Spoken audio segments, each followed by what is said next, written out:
அனைவருக்கும் வணக்கம். நம்ம என்ன பார்க்க போகிறோம் அப்படின்னா, சிஎம்எஸ் போர்ட்டலில் பார்த்தீங்கன்னா கண்டென்ட் மேனேஜ்மெண்ட் சிஸ்டத்தில் நிறைய மாணவர்களே கற்று தெரிந்து கொள்வதற்கான பாடத்திட்டங்கள் கொடுத்துருக்காங்க. அதை நம்ம மேற்கொள்ளலாம் அப்படிங்கிறத பற்றி தான் இந்த வீடியோவில் நம்ம பார்க்க போகிறோம். மறக்காமல் சேனலை சப்ஸ்கிரைப் பண்ணுங்கள், வீடியோ அனைவருக்கும் ஷேர் பண்ணுங்கள். இந்த கண்டென்ட் மேனேஜ்மெண்ட் சிஸ்டத்தை பொறுத்தவரை பார்த்திங்கன்னா மாணவருடைய அவங்களே செய்து கற்றல் முறை அப்படிங்கிற அடிப்படையில் கொடுத்துருக்காங்க. அதை நம்மளுடைய ஸ்மார்ட் டிவி அல்லது ஹைடெக் லேபில் மூலமாக மாணவருக்கு நம்ம அந்த கண்டென்ட்டெல்லாம் ப்ளே செஞ்சு அதற்கு சரியான விடை அவங்களே கண்டுபிடிச்சு அதில் இணைக்கிற மாதிரி கொடுத்துருக்காங்க. அதை நம்ம எப்படி மேற்கொள்ளலாம் பார்த்துடலாம். ஃபஸ்ட்டு அதுக்கு பார்த்திங்க அப்படின்னா உங்களுடைய குரூம் ப்ரௌசர் நீங்கள் ஓப்பன் பண்ணிக்கிங்க. உங்களுடைய சிஸ்டம் உங்களுடைய ஹைடெக் லேபில் சிஸ்டம் கொடுத்துருப்பாங்க, அதில் நீங்கள் பண்ணலாம். சரிங்களா? அல்லது ஸ்மார்ட் டிவி எலிமெண்ட்ரி பொறுத்தவரை ஸ்மார்ட் டிவி கொடுத்துருப்பாங்க, அதில் ஒரு சிஸ்டம் கொடுத்துருப்பாங்க. அதன் மூலியமாக நம்ம HDMI கேபிள் கொண்டு கனெக்ட் செய்து மாணவர்களுக்கு பெரிய ஸ்க்ரீனில் கூட நம்ம காட்டலாம். இப்போ பார்த்திங்க அப்படின்னா ஒவ்வொரு ஆசிரியருக்கு பார்த்திங்க அப்படின்னா எம்எஸ்டிஎன் ஸ்கூல் அப்படின்னு நம்ம இண்டிவிஜுவல் லாகினில் போய்க்கிங்க. போயிட்டு எம்எஸ்டிஎன் ஸ்கூல் அப்படிங்கிற ஃபஸ்ட்டு லிங்க் டச் பண்ணிக்கோங்க. டச் பண்ணிட்டீங்க அப்படின்னா நமக்கு இன்னொரு பேஜ் லோட் ஆகும். வெயிட் பண்ணுங்கள். இதில் பார்த்திங்க அப்படின்னா ஒவ்வொரு ஆசிரியருக்கும் இண்டிவிஜுவல் லாகின் ஐடி கொடுத்துருப்பாங்க. 8 இலக்க யூசர் ஐடி 9 இலக்க பாஸ்வேர்டு. அதை போட்டு நீங்கள் லாகின் பண்ணிக்கலாம். எனக்கான யூசர் ஐடி பாஸ்வேர்ட் போட்டு நான் லாகின் பண்ணிக்கிறேன். லாகின் ஆனதுக்கப்புறம் பார்த்திங்கன்னா உங்களோட நேமுக்கு மேலே பார்த்திங்கன்னா டவுன் ஆகிற மார்க் இருக்கும். அதை கிளிக் பண்ணி கோ டு சிஎம்எஸ் அப்படிங்கிறத நீங்கள் கிளிக் பண்ணிக்கிங்க. கிளிக் பண்ணிங்க அப்படின்னா இன்டர்ஃபேஸ் இப்படி தான் கொடுத்துருப்பாங்க. இதில் பார்த்திங்க அப்படின்னா பக்கத்தில் 3 லைன் மாதிரி கொடுத்துருப்பாங்க. அதில் மை கோர்ஸ் அப்படிங்கிற ஆப்ஷனை நீங்கள் செலக்ட் பண்ணிக்கிங்க. அதில் பார்த்திங்க அப்படின்னா உங்களுக்கு ப்ளூ கலரில் மோர் ஃபில்டர்ஸ் அப்படின்னு ஒரு காலம் கொடுத்துருப்பாங்க. அதை டச் பண்ணிங்க அப்படின்னா ஃபில்டர்ஸ் கோர்ஸ் அப்படின்னு கொடுத்து நமக்கு 3 ஆப்ஷன் கொடுத்துருப்பாங்க. நீங்கள் அனைத்து சப்ஜெக்ட் எடுக்கிற மாதிரி இருந்துச்சு அப்படின்னா நீங்கள் ஆல் சப்ஜெக்ட் அப்படிங்கிறத கொடுத்துருங்க. ஒருவேளை நீங்கள் ஆங்கில பட்டதாரியோ தமிழ் பட்டதாரியோ அல்லது மேக்ஸ் பட்டதாரியோ இருந்தீங்கன்னா அந்த ஆப்ஷனை மட்டும் நீங்கள் செலக்ட் பண்ணிக்கலாம். இப்போ நான் ஆல் சப்ஜெக்ட் எடுக்கிறனால அனைத்தையும் நான் கிளிக் பண்ணிக்கிறேன். அடுத்தது பார்த்திங்கன்னா மீடியம்ஸ் கேட்டிருப்பாங்க. உங்கள் பள்ளியில் all 2 medium Tamil medium English medium இருந்துச்சு அப்படின்னா 2 ஆல் மீடியம்ஸ்க்கு விட்டுருங்க. ஒருவேளை உங்கள் பள்ளியில் இங்கிலீஷ் மீடியம் மட்டும் இருந்துச்சு அப்படின்னா இங்கிலீஷ் மீடியத்தை மட்டும் நீங்கள் செலக்ட் பண்ணிக்கலாம். ஒருவேளை உங்கள் பள்ளியில் தமிழ் மீடியம் மட்டும் இருந்துச்சு அப்படின்னா தமிழ் மீடியத்தை மட்டும் நீங்கள் செலக்ட் பண்ணிக்கலாம் அப்படிங்கிற ஆப்ஷன் கொடுத்துருக்காங்க. நான் ஆல் மீடியம்ஸ் அப்படிங்கிறதே செலக்ட் பண்ணிக்கிறேன்.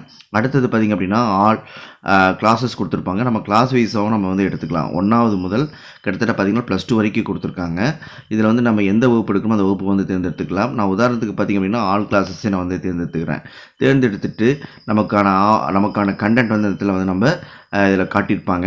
இதில் நம்ம எந்த கண்டென்ட் வேணாலும் நம்ம மாணவர்களுக்கு காட்டலாம். அதாவது பார்த்திங்க அப்படின்னா நமக்கு ஃபஸ்ட்டு எடுத்துன்னு பார்த்தீங்கன்னா மூதுரை அப்படிங்கிறத நான் செலக்ட் பண்ணிக்கிறேன். செலக்ட் பண்ணிட்டீங்க அப்படின்னா நமக்கு தேர்ந்தெடுத்து நிரப்புவேன் அப்படிங்கிற ஒரு கொடுத்துருப்பாங்க. இதை நம்ம ஃபஸ்ட்டு கிளிக் பண்ணிக்கலாம். கிளிக் பண்ணோன்னா நமக்கு பார்த்திங்கன்னா இது மாதிரி ஆப்ஷன் கொடுத்துருப்பாங்க, தேர்ந்தெடுத்து நிரப்புவேன் அப்படின்ட்டு. நம்ம ஒர்க் புக்கில் இருக்கக்கூடிய எண்ணுமெழுத்து ஒர்க் புக்கில் இருக்கக்கூடிய கண்டென்ட் எல்லாமே இதில் கொடுத்துருக்காங்க. இது மாணவர்களே செய்து கட்டுற மாதிரி தான் கொடுத்துருக்காங்க. நான் ஃபஸ்ட்டு கேள்வி பாருங்கள். அனைவரிடம் டேஸ் நடக்க வேண்டும், பொறுமையாக, அறிவால், நீர்ப்பாயும் வழி, பணிவுடன் அப்படின்னு சொல்லியிருக்காங்க. இதை எடுத்து நம்ம என்ன பண்ணலாம், கரெக்டான ஆன்சரை கிளிக் பண்ணி வைக்கணும். இந்த இடத்துல நீங்கள் லாங் ப்ரெஸ் பண்ணி இழுத்துட்டு வந்தீங்க அப்படின்னா அந்த எழுத்து இங்கே வந்துடும். இதுக்கப்புறம் நீங்கள் இடத்துல கிளிக் பண்ணிக்கலாம். இப்போ இந்த இடத்த நான் கிளிக் பண்ணிங்க அப்படின்னா உங்களுக்கு அந்த அப்போ உங்களுக்கு அது கரெக்டாக உங்களுக்கு இந்த இடத்துல நமக்கு அமரும். சரிங்களா? இது மாதிரி ஆப்ஷன்லாம் கொடுத்துருக்காங்க. இது மாதிரி ஒவ்வொன்றையும் நம்ம மாணவர்கள் சரியான முறையில் எடுத்து வைப்பதற்கான வழிமுறை கொடுத்துருக்காங்க. இப்படி நம்ம சரியான ஆன்சரை நம்ம எல்லாம் வச்சதுக்கப்புறம் நீங்கள் செக் அப்படிங்கிறத நீங்கள் கொடுத்துட்டிங்க அப்படின்னா நம்ம கரெக்டாக இருக்குது அப்படிங்கிறத செக் பண்ணிடும். இது மாதிரி ஒவ்வொன்றையும் நம்ம ப்ளே பண்ண வச்சு மாணவர்களுக்கான கற்றலில் நம்ம மேம்படுத்தலாம். மேலும் நம்ம கண்டென்ட் வரணும் அப்படின்னா இந்த சைடில் 3 ஏரோ மார்க் கொடுத்துருக்கோம். அடுத்தது பாடல் வரிகளை முறைப்படுத்துவேன். இது மாதிரி நிறையா ஒரே இதில் கொடுத்துருப்பாங்க. அதே மாதிரி நியூ ஈவெண்ட்டும் நிறையா உங்களுக்கு கொடுத்துருப்பாங்க. இதில் புதுசாக ஒரு அப்டேட் பண்ணுவாங்க. இந்த கண்டென்ட் எல்லாமே நம்ம இதில் நம்ம ப்ளே பண்ணிக்கலாம். மறுபடியும் நம்ம பேக் வந்துடலாம். இதில் பார்த்திங்க அப்படின்னா ஒரே பெயர் கொண்ட படங்களின் பெயர்களை பொருத்துவேன்னு சொல்லியிருக்காங்க. ஆடு அப்படின்னா நம்ம ஆடுறதையும் நம்ம குறிக்கலாம், ஆடு அப்படிங்கிறதையும் நம்ம குறிக்கலாம். அப்படியே படி அப்படின்னா படிக்கட்டு அப்படிங்கிறதையும் நம்ம குறிக்கலாம். படி அப்படிங்கிறத புத்தகத்தை படிக்கிறதையும் நம்ம குறிக்கலாம். அதே மாதிரி நூல் அப்படின்னு சொல்லியிருக்காங்க. நூலுங்கிறது புத்தகத்தையும் குறிக்கும். அதே மாதிரி நம்ம துணி தைப்பதற்கு பயன்படுத்தக்கூடிய நூலையும் நம்ம குறிக்கும். இது நம்ம சரியான முறையில் பண்ணியிருக்கோம் அப்படிங்கிறத நம்ம செக் பண்ணிக்கலாம். செக் பண்ணால் நமக்கான ஸ்டார் வந்துடும். இது மாதிரி மாணவர்களே கண்டென்ட்டை இணைக்கிற மாதிரி கொடுத்துருக்காங்க. இப்போ மேக்ஸிமம் பார்த்தீங்கன்னா எண்ணுமெழுத்தும் பயிற்சி புத்தகத்தில் கொடுத்துருக்க கண்டென்ட் எல்லாமே வந்து நமக்கு வந்து டிஜிட்டல் முறையில் வந்து கொடுத்துருக்காங்க. இதை வந்து மாணவர்கள் செய்து கற்பதற்கான வழிமுறைகளை தோன்றும். இந்த வழிமுறையை மேற்கொண்டு ஒவ்வொரு பள்ளியிலும் வந்து நம்முடைய ஸ்மார்ட் போர்ட் அல்லது ஹைடெக் லேபில் வந்து மாணவர்களை பயன்படுத்தி கற்றலை மேம்படுத்த உதவும். இந்த காணொளி மிக உங்களுக்கு பயனுள்ளதாக இருக்குன்னு நினைக்கிறேன். மறக்காமல் சேனல் சப்ஸ்கிரைப் பண்ணுங்கள். வீடியோ அனைவருக்கும் ஷேர் பண்ணுங்கள். நன்றி, வணக்கம்.